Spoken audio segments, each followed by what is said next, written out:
All right, when I first started my business, I realized quickly that I could not do it all alone. In the beginning, I was trying to be the editor, the shooter, the scheduler, the emailer. I was just trying to do every part, but I quickly got exhausted. So in this video, I'm gonna show you how I built a team and found those people whose strength covered my weaknesses, because that's the real key to growing your business. Point number one. Your first hire is somebody who's doing what you can't. My first teammate was Sydney.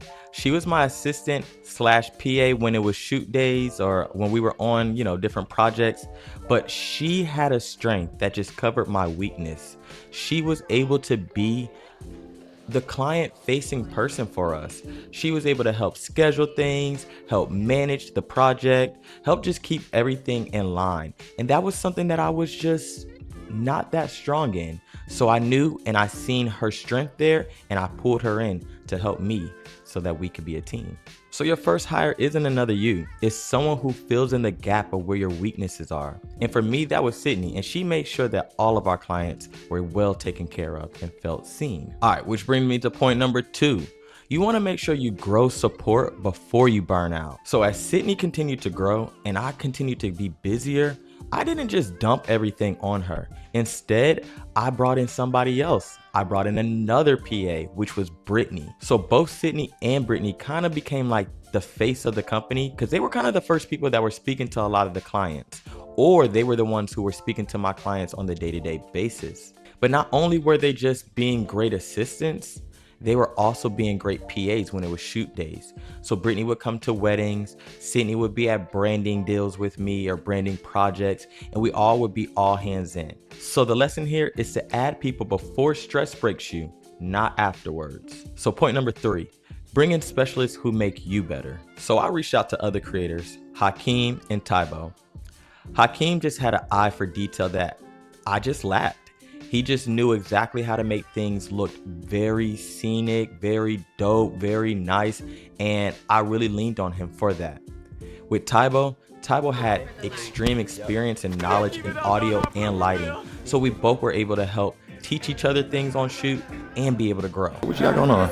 So right now we're just setting up the audio, getting the boom mic situated. We might have some lapel mics depending on if we want to get some more closer sounds. And yeah, getting ready for a good shoot.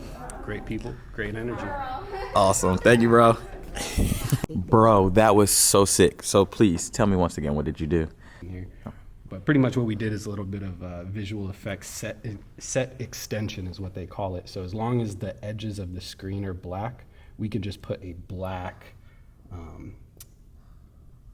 layer back here. Let me turn on my transparency. So that's all black, and I just fill it in with literally just a black square. And then from there, we can zoom her all the way out and zoom her in and make the space look infinite pretty much.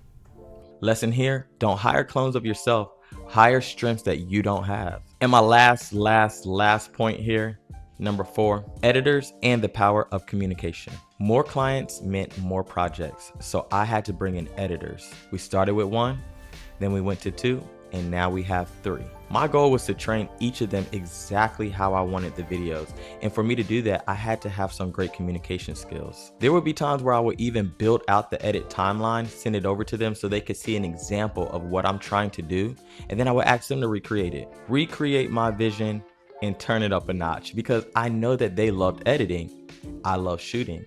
So bringing somebody else's strength with mine was gonna help just increase our muscle. The real unlock was the better we communicated, the better the edits got. There were documents that I would create, timestamps and everything just to let them know. And that didn't take me as long as actually editing the actual video. So that's why I was able to implement a little bit of time to get that great communication over to my editors. Their strength was editing, so I freed them to do so. So that's it. Build your team around your strength, not clones of you.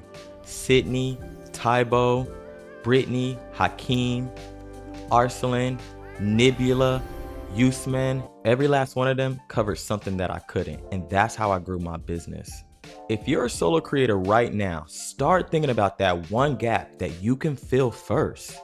And make sure you follow along for more, and I'll see you in the next video.